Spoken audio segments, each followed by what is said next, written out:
Welcome to the channel guys India as a country, हम लोगों की लाइफ में चाय एक बहुत ही इंपॉर्टेंट बेवरेज है।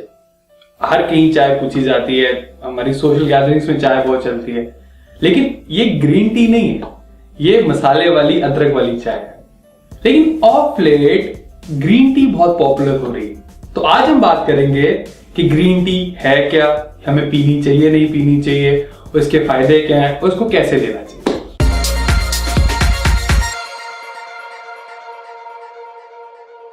गाइस, तो नॉर्मली ग्रीन टी हम पीते हैं, वो एक प्लांट है। उस प्लांट का नाम है कैमिलिया सिनेंसिस, अगर मैंने नाम सही बोला हो तो अब नॉर्मली ग्रीन टी और ब्लैक टी में फर्क क्या है।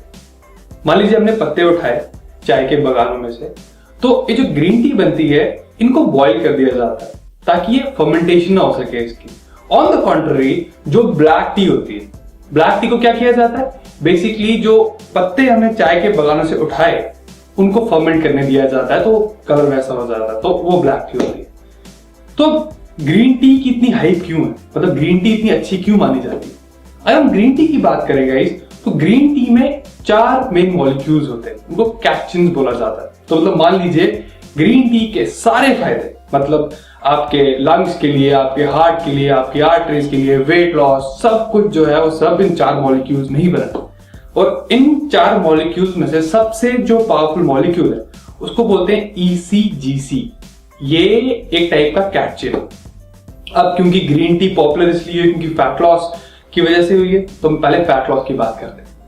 गाइस, जैसे मैंने बात की ECGC बहुत पावरफुल है, तो अगर हम फैट लॉस की बात करें तो जो स्टडीज हुई हैं तो उसमें ऐसा नहीं हुआ है कि आपकी ग्रीन टी का 1 कप पी के 2 कप पी के फैट लॉस ऑब्जर्व किया गया। फॉर द रेफरेंस, एक ग्रीन टी के कप में ऑलमोस्ट 50 मिलीग्राम के आसपास ECGC होता है। और जो स्टडीज जिन्होंने फैट लॉस एक्चुअली ऑब्जर्व हुआ है, उन स्टडीज में 400 से 500 mg ECGC यूज हुआ है। तो अब क्या किया जाए, उसको कैसे देखा जाए। लेकिन एक चीज और बताना चाहता हूं, अगर तो आप एक कॉफी लवर हो, बहुत कॉफी पी रहे, दिन के 4-5 कप कॉफी आपने पीनी, तो फिर ये जो ग्रीन टी का फैट बर्निंग इफेक्ट है ये आपके ऊपर बहुत अच्छा काम नहीं करेगा। ये जो 400 से 500 mg जो डोसेज की बात की, और जिन लोगों में फैट बर्निंग इफेक्ट हुआ था गाइस, वो लोग कैफीन नाइट थे, मतलब कि उनकी लाइफ में कैफीन बहुत कम थी, क्योंकि कैफीन एक स्टिमुलेंट है, तो ऑलरेडी जिन बॉडीज में कैफीन नहीं होता उन पे अच्छा असर करता है। तो ऐसा अगर तो आप कैफीन नहीं पीते हैं और कॉफी नहीं पीते हैं, तो आप एक्सपेक्ट कर सकते हैं कि ग्रीन टी, चाय नहीं, ग्रीन टी सप्लीमेंट लें। ग्रीन टी ECGC सप्लीमेंट जो होता है, अगर वो लें तो उससे एक्सपेक्ट कर सकते हैं थोड़ा फैट लॉस हो। लेकिन अब अगेन गाइस, सबसे पहले ये जो फैट लॉस का जो सारा कॉन्सेप्ट है आया क्यों ग्रीन टी में। अब जैसे ग्रीन टी एडवर्टीजमेंट की जाती है कि आप 2-3 महीने ग्रीन टी लीजिए और आपका 4 से 5 किलो वजन कम हो जाएगा, 6 किलो वजन कम हो जाएगा। इसका क्या फायदा है।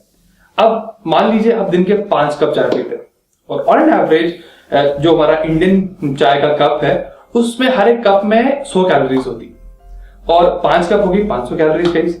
अब गाइस, अगर वो 500 कैलोरीज हटा दी जाए, तो आप दिन के 2-3 कप या 4 कप ग्रीन टी पी जाए, तो ग्रीन टी में बहुत कम कैलोरीज होती हैं as compared to normal cup. और 1 किलो फैट जो होता है उसमें गाइस, अब मान लीजिए 7,500 कैलोरीज जब आप अपनी रोजमर्रा की जिंदगी से निकाल देते हैं, तो आप 1 किलो वेट लूज कर सकते हैं बिना किसी एक्सरसाइज के। तो 2-2.5 हफ्ते अगर आपने अपनी ब्लैक टी छोड़ दी, नॉर्मल चाय छोड़ दी, और उसकी जगह ग्रीन टी पी, तो इतना कैलोरी डेफिसिट खुद क्रिएट हो गया। तो इन अ वे ग्रीन टी ने कुछ खास हेल्प नहीं की आपके फैट कम करने में, ये बस आपकी थोड़ी डाइटरी चेंज होगी, उस चीज से फैट लॉस हुआ। गाइस, एक और नोशन ग्रीन टी के बारे में बहुत पॉपुलर है, और नोशन ये है कि ग्रीन टी में कैफीन नहीं होती, इसलिए ग्रीन टी बहुत अच्छी है। Guys, first things first, caffeine उतनी खराब चीज नहीं है, और सेकंड थिंग, ग्रीन टी में कैफीन होती है, लेकिन हाँ as compared to black tea और एज कंपेयर टू कॉफी काफी कम होती है। अब काफी लोग ग्रीन टी खाना खाने के बाद अवॉइड करते हैं।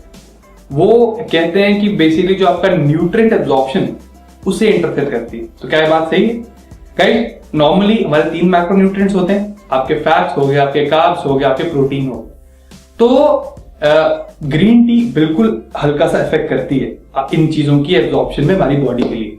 तो होता क्या है, जो प्रोटीन है प्रोटीन की एब्जॉर्प्शन से हल्का फुल्का खिलवाड़ होता है, फैट की एब्जॉर्प्शन से भी हल्का फुल्का खिलवाड़ होता है, लेकिन कार्बोहाइड्रेट की जो एब्जॉर्प्शन है, इस कार्बोहाइड्रेट की एब्जॉर्प्शन ऑलमोस्ट 25% कम हो जाती है। तो अब पता नहीं एक्चुअली ठीक होगा या नहीं होगा, लेकिन जब हम अपना चीट मील लेते हैं कोई भी, जहाँ पे काफी सारे कार्ब्स खा लेते हैं, तो मेरे ख्याल से अगर उस चीट मील के बाद अगर हम ग्रीन टी का कप पिए तो काफी सारे कार्बोहाइड्रेट्स हमारे बॉडी में एब्जॉर्ब ही ना हो सकता है फिर हमें वेट लॉस बेनिफिट्स भी दें। गाइस, मैं हमेशा बात करता हूँ इन्फ्लेमेशन की, पर जो लोग नए चैनल को मैं बताता हूँ इन्फ्लेमेशन क्या होता है। कहीं जैसे आपकी स्किन पे इन्फेक्शन हो जाती है और सब लाल लाल सा हो जाता है, तो मान लीजिए सेम चीज आपकी बॉडी के अंदर हो रही है, लेकिन जब ये चीज आपकी बॉडी के अंदर होती है तो आपकी बॉडी डिजीज प्रोन बहुत ज्यादा हो जाती है। तो इस चीज को कैसे अवॉइड किया जाए? गाइस, इस चीज को अवॉइड किया जाता है एंटीऑक्सीडेंट्स लेके, और ग्रीन टी एक एक्सीलेंट सोर्स है एंटीऑक्सीडेंट्स का। तो जैसे सुबह उठते हैं तो rather than normal cup of T अगर आप ग्रीन टी लेते हैं तो आप अपनी बॉडी को सुबह सुबह बहुत सारे एंटीऑक्सीडेंट्स देते हैं, जो कि आपकी सेहत के लिए बहुत बढ़िया चीज है। तो गाइस, अब एक नेक्स्ट क्वेश्चन आता है कि अब हम ग्रीन टी कैसे लें और क्या लेनी चाहिए। कई लोग ग्रीन टी अच्छी करके दिन में 5, 7, 8, 10 कप ग्रीन टी ले लेते हैं, लेकिन ये बिल्कुल अच्छी प्रैक्टिस नहीं है। ऐसा बिल्कुल भी नहीं करना चाहिए, क्योंकि कहते हैं मॉडरेशन में हर चीज सही रहती है, लेकिन एक्सेस में जाओगे तो बहुत खराब है। तो जैसे मैंने बात की थी, ग्रीन टी में बेसिकली 4 मॉलिक्यूल होते हैं, उसमें सबसे पावरफुल ECGC होता है, लेकिन बाकी 3 और भी चीजें होती हैं।